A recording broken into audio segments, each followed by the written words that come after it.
Hello, and welcome to the penultimate episode of this season's Fractional Futures, where we explore how fractional CMOs can help SMEs and portfolio companies accelerate growth and maximize enterprise value. Today, we're tackling one of the most critical factors in driving revenue growth, and that's the alignment between sales and marketing. Now, for too long, sales and marketing have been seen as separate functions in the organization, often working towards different goals. But when these teams collaborate, businesses will tend to see higher quality leads, increased conversion rates, and stronger revenue performance. In this episode, we'll be exploring how to break down silos, implement revenue operations to align teams and data, and how to use sales insights to refine marketing strategies. Joining me today is Rob Nicholls, a strategic CFO, a non-executive director, and board advisor with over 35 years of global finance experience. Rob specialises in profit maximisation and value creation, and today he'll share his insights on how aligning sales and marketing can drive sustainable revenue growth. Hi, Rob. Welcome to the show. Very much, Paul. Good to see you again. So it's a Friday today. You must be getting ready for golf. Where are you teeing off today?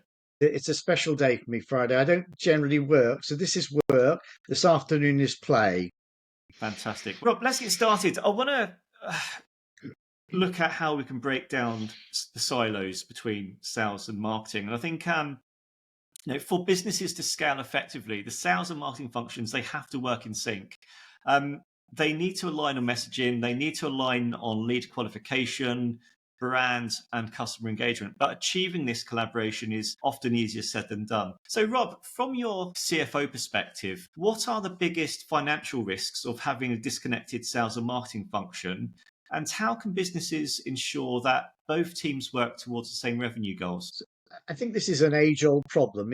We've had this problem for 20, 30 years. It used to be that sales and product operations used to be fighting it out. Now it seems like we have a problem in that people have become siloed between marketing, sales, and finance, less so product now. But we have this ongoing battle, if you will, and that doesn't lead to the outcomes that we want in a business. For me as the CFO and for the CEO, we're looking at revenue growth. It's all about growth, and that's the game we're in. And if we're not aligned between finance, sales, marketing, and the overall operation around value creation, which starts with sales, we're not going to win. So this is not a new problem. I think a lot of the issue we've had really stemmed from the individuals we had in these roles for a number of years. Sales were always about owning the customer and the customer journey and converting those opportunities that came in.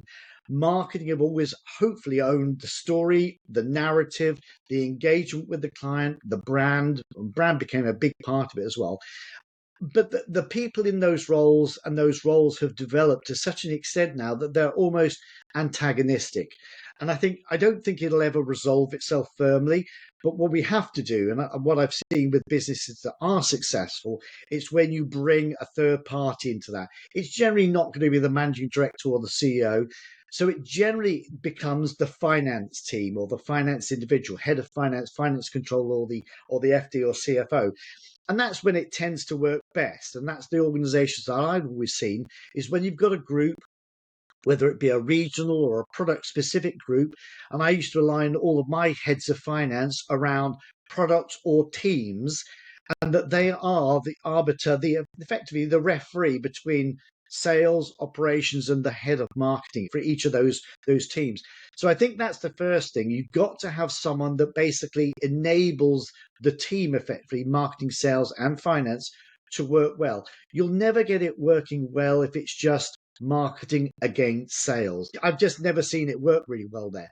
The other thing that we've had introduced over the last 3 years, and I don't think it's fulfilled its promise that we thought it was going to offer, was RevOps, basically taking the back end functions of each of those operations, sales and marketing, and putting them together in a new operationally focused, and taking some of the elements from finance.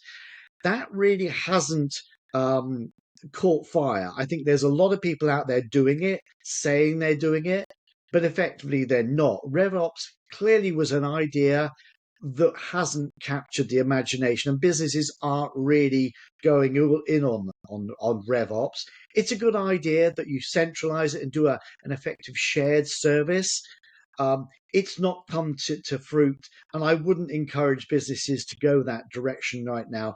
I think the triumvirate, if you will, with sales, marketing, and finance is the right way to go. And it comes down to the ownership of the data and the information and how it's shared amongst each group. Sales really need to be focused on conversions, and marketing really need to be focused on lead attribution, creating demand, and building the brand. And I think if the teams stick to those areas, and sales totally focus on conversion. Because for me, as the finance person, all I'm really worried about is converting those sales. If I can take conversion rates from 30 to 40% to 50 or 60%, that's a material impact that we can put in play that really marketing hasn't played their part in, other than bringing the lead, nurturing the lead, and putting them in front of a sales team to convert. Yeah, no, I really like what you said there about the CFO owning that revenue alignment and really working in a triumvirate with sales and marketing. And I think having that independent protagonist between sales and marketing often can add a lot of value. And I think also in the organizations I've worked in and clients I've worked for, sales and marketing alignment is just not an operational challenge. It's a business imperative. And it's something, if you get it right, it can be a driver of competitive advantage. But so many companies do struggle, like you said, getting that alignment. And I think if those two teams, if they're misaligned, forecasting becomes inaccurate, revenue predictability declines, and ultimately business valuation will suffer. If you're coming to look to sell the business, if you can't predict what your revenue is going to be, if you don't have that predictable model, a buyer is going to pay less money for you. And so valuation suffers. And just to pick up on in terms of the KPIs, sales and marketing really should share the same KPIs. Customer journey insights should be centralized. And very few organizations have that central repository of those customer insights. So when your sales team are speaking to clients or customers, they should be capturing data that should go into the CRM. But very rarely is it put into the CRM. Is it rarely put into the CRM accurately? And very rarely is it shared with the marketing team to refine the ICP or get insights where they can refine campaign and messaging. So that there really does need to be that repository of data sharing. Yeah, I mean, the CRM is a wonderful solution for the organization, but you're absolutely right. I've come across organizations, and I worked with one organization where the CRM data was basically so jealously held by the marketing team that the sales function didn't have access. They literally didn't have access. In fact, the finance person didn't have access to the CRM data. So that was a critical mistake. Alignment is so key here as well. I think one thing we haven't really talked about is the incentive. If you align incentives for sales, perhaps around conversions, and for marketing around other KPIs, but it has to be driven by revenue. And I think incentives are a big creator for opportunities within business. I mean, sales basically they've always been incentivized, and I really do believe that marketing should be incentivized to hit the KPIs that the organization has created. So I'm a big believer in incentivizing marketing. I don't think you should just be salaried. I think you should have bonuses, whether that's monthly or quarterly. I don't believe really in financial incentives that are on an annual basis, because you just have to wait too long for them. I think alignment of incentives is really important too. I think you hit the nail on the head there. In every organization I've been in, a lot of the tension between sales and marketing comes from the fact that the sales team, if they hit their sales target, they get a big bonus. And the marketing team, they might get a company bonus like all the other employees do, but not to the same degree as what the salespeople do. And there's quite a lot of animosity there between the two. And I'd like to come back to this topic a little bit later on this episode, Rob. You mentioned a moment ago RevOps, and you sort of suggested there that it's probably not a good way to go. But there will be some companies that have chosen to embed RevOps, whether it's a RevOps person or spending a lot of time and effort combining sales and marketing. And it may or may not be working. I just want to get under the skin of that a little bit, Rob, if you don't mind. Obviously, RevOps is there. Some businesses will be looking at it. The theory of it is great, where you can get sales and marketing working really closely together, optimizing revenue, where you have a single framework, operational framework to improve efficiency, enhance the customer experience, and increase profit, predictability. But it is a difficult thing to do. So, Rob, I just want to get under the bonnet of this in terms of, from what you've observed and seen of RevOps, where does it go wrong if RevOps is done badly? I think where RevOps has worked is with medium to larger size corporates, where there is the scope, the functional scope, and the number of people and instances. That's where it can work well. And we're talking sort of 150, 200 person businesses, perhaps turning over 6, 8-digit revenue numbers. That's where it seems to work well. Where I don't find it works well is where you basically pull together people that may have been a finance analyst, maybe someone who'd been a sales coordinator, someone who'd been a marketing coordinator, and put them into one team and basically try to get them to own the operation, whether that's the CRM system, the HubSpot, and basically they get behind the scenes. That doesn't seem to work very well. I don't know if it's leadership. Oftentimes, RevOps will still report into either a marketing head or a sales head, because it's not generally large enough to report directly into a managing director or even a CFO, perhaps. So I think perhaps it's a leadership issue where it doesn't work right, because you're right. The idea is a sound one in that you centralize back office, you make sure that all the operations that support the sales and client journey are working in alignment. It just doesn't seem to work very well with those smaller organizations of less than sort of 100, 150 persons. And I think it's probably a leadership issue. Now, whether it's the individuals that's been chosen to head up that function are not the right ones. I can't imagine it's the same issue in every organization. Whether it's just going to take more time to mature, if you will. I don't know what the answer is to it, but it just isn't working yet. Yeah, and I think where I've seen it work, if marketing is measured by sales accepted leads and revenue impact, that's probably a good place to start. But a lot of marketing teams, as we know, they use the vanity metrics, which tenuously link to revenue, if at all, really. And sales should be accountable for conversion rates and deal quality, not just volume. And I think that's where a lot of companies get it wrong. They rely on sales volume, but look at how good are the deals coming through? What sort of conversion rates are you getting? That's really where the sales team should be rewarded, not just on the number of deals they get across the line necessarily. I think that's a good point around the KPIs and the metrics, because you're right that sales have their own metrics and KPIs, and marketing as well. And I think if you dilute those metrics and focus on metrics that don't underscore the business objectives at the company or organization level, you're right. You're just gonna have a misalignment of incentives. So it's leaderships, it's metrics, and how do they support the overall mission vision of the organization as a whole. You're right.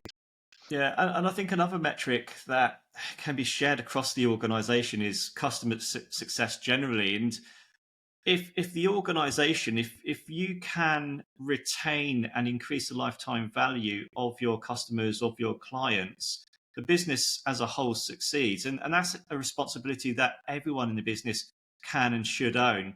Very few businesses do. One of my clients, I was working with them this week, and when I asked them, do you have any numbers on customer lifetime value? They just looked at me blank. And it's like, if you're not measuring that, that's not a good place to start. So we're trying to re-engineer how they look at their metrics and how we can track them accurately and what they mean commercially. It's a really good point. I, as an investor, I'm a big investor in healthcare and health tech, if you will, and they've got retention rates sort of north of 90%. And in some instances in the US, you'll get retention rates close to 95, 96, 97%. It's the same with hotel occupancy. I was at a hotel recently; they had 50% occupancy, and I just couldn't understand why they weren't using pricing to drive that occupancy up to 70 or 80%. Maybe it suited them for the time of the year. That's understandable. But I think you're right. Those lifetime values, those retention rates, really critical metrics that for some organizations they're just not tracking. One of the things that I've seen work particularly well, I don't know if you've seen the same, Rob, is the organizations that do this really well, they have what I call a revenue council, where you've got the CRO, the CFO, the CMO, and a few others that come together in a collaborative meeting, and they look forensically, analytically at revenue, what's driving revenue, what's not driving revenue, looking at customer lifetime value, looking at customer acquisition costs, sharing insights between sales, marketing, and also revenue insights from the CFO across the team as well. Is that something you've seen or you would encourage? So it is something I encourage. It's something for one of my clients. I sit on a monthly, effectively, it's a sub board where we've got the sales and marketing lead, myself, and the CEO. And it's really about ownership of the pipeline, where we're basically tracking every lead, who owns it, what the likely conversion, the probability of conversion is, when that's going to convert as well. And we're looking at that not on a weekly basis, but that is certainly something we look at on a monthly basis.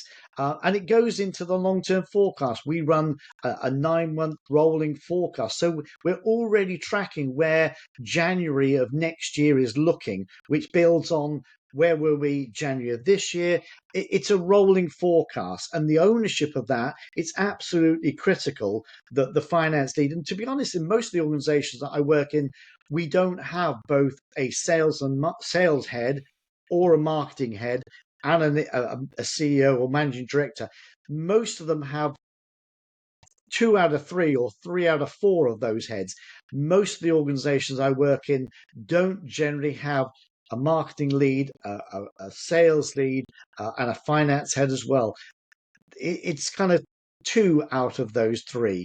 A lot of the businesses I run are less than £50 million turnover businesses. But it's really about ownership. It's looking at this on a frequent basis. It's not necessarily every week, but clearly at month end, we'll look at it the week before. We'll look at it during the week, the final week of the month. We'll look at it clearly very closely on a quarterly basis as well. Because for me, we have good months, you have bad months, but it's the quarter that counts. Are we making the quarter? Because if for us now, a lot of my businesses are in the fourth quarter. So it's looking ahead now is what is the first quarter of 2025-26 looking like? Who owns it? When is the likely opportunity going to drop? What do we need to get that opportunity in the month? So, if we got a lead that's saying, well, it might be May, I want it in May. I want to bring it in May. What do we need to do to bring it in May? Is it a lunch? Is it a visit? Is it a freebie? Is it an incentive? What do we need to bring that in? And I've got a startup that I work with that's been forecasting a sale was going to convert from August of last year, and here we are in March. They still haven't converted it. So that clearly was not an opportunity that was going to convert in the quarter. We might not even convert it in the next year. So it shouldn't have been as a sort of a 50% likelihood of converting. It should have been a 10%. And those are the ones that are long term, need to be nurtured and focused on the longer term. Maybe pricing is right, maybe the product is right, but it's ownership of that process and sharing the data that works. When it works really well. And I used to be part of a very large organization. We had a very, very well honed process that basically I, as the finance controller in that business, I knew with pretty much certainty when we were going to make the month and the quarter because I'd already got it in my back pocket. I knew those sales were going to convert, and I had a 90 or 95% conviction it was going to convert. And a lot of it comes down to not knowing your customer, not knowing what's important to the customer, what the calendar is for that customer. Do they have the budget?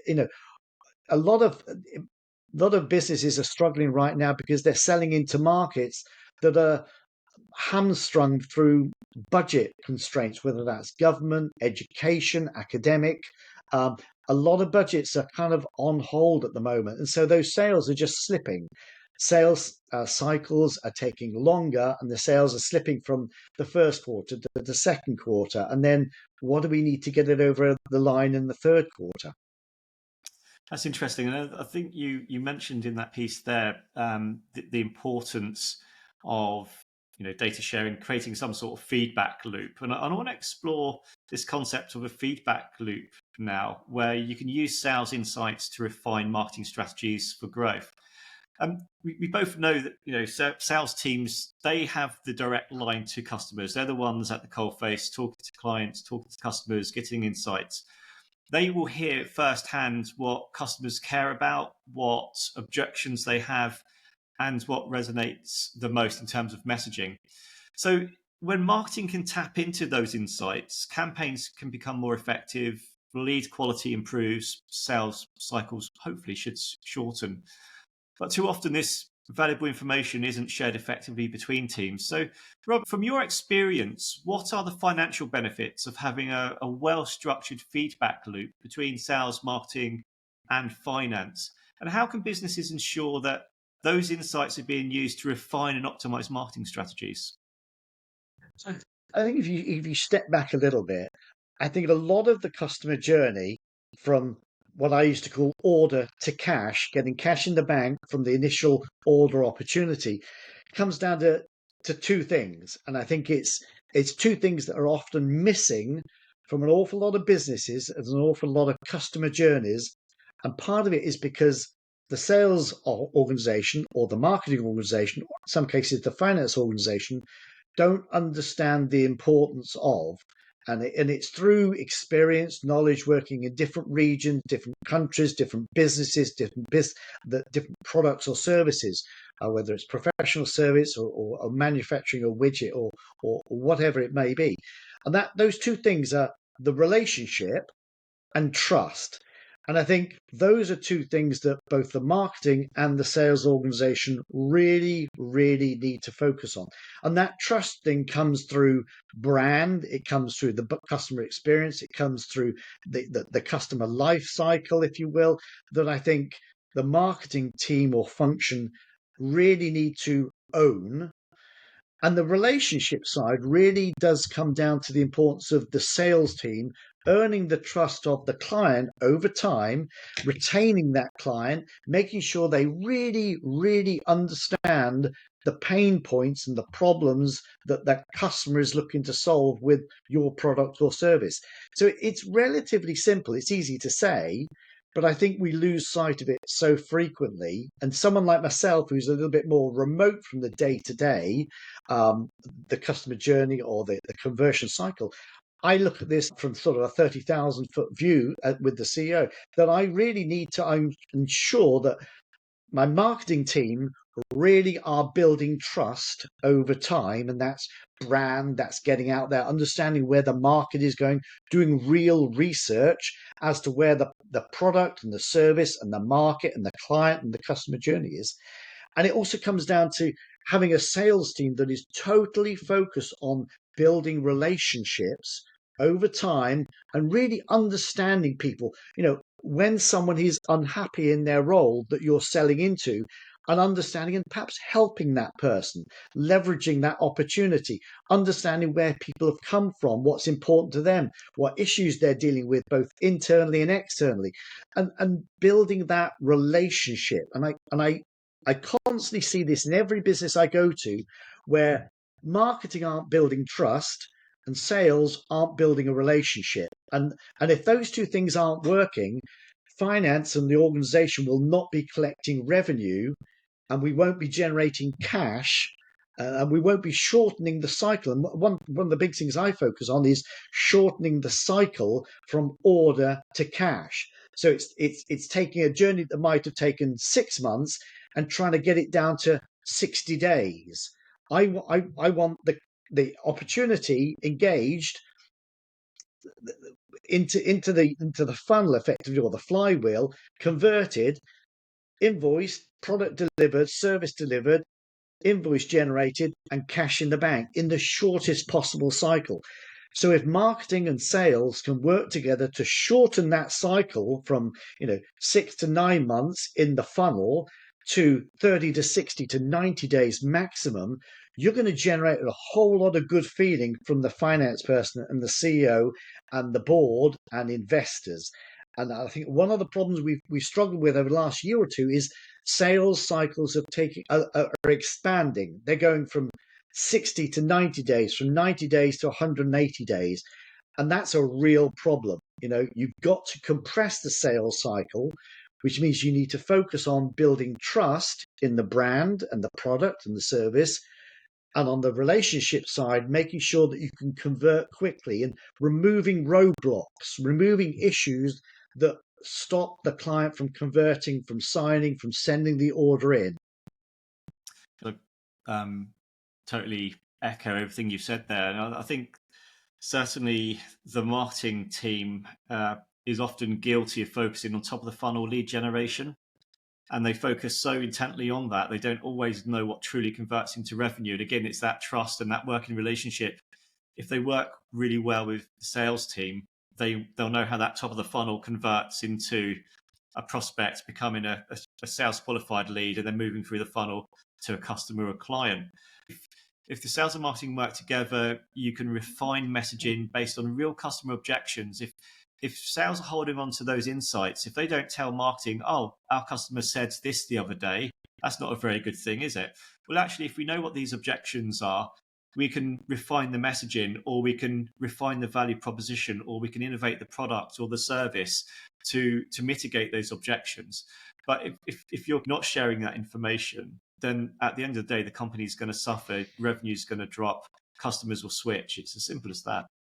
Yeah, and I think the thing we talked about there is, I think the timeline is really, really critical. If I'm the CFO or the CEO of an organization and I want the order in this month, it needs to be in this month, not next month, not May, not August.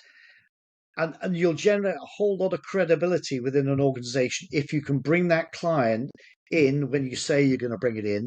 You remove the roadblocks to the opportunity of the client actually putting the order in place, and you'll generate a whole lot of kudos with me, the finance leader, because I'll get the cash into the business much, much quicker. I can't be waiting months for it. I've got to wait maybe 15, 30, maybe 60 days in some instances, depending on our trade terms. But if you can bring that order in, the other thing is if you can bring it in early in the month as well.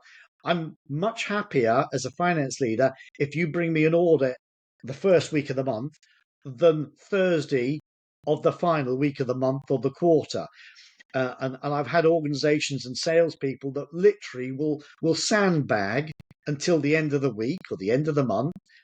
And they know if they've made their quarter or their quota or their KPI, that they'll sandbag till the next quarter. Well, not if I've looked under the tent and seen that, you've got that order in hand.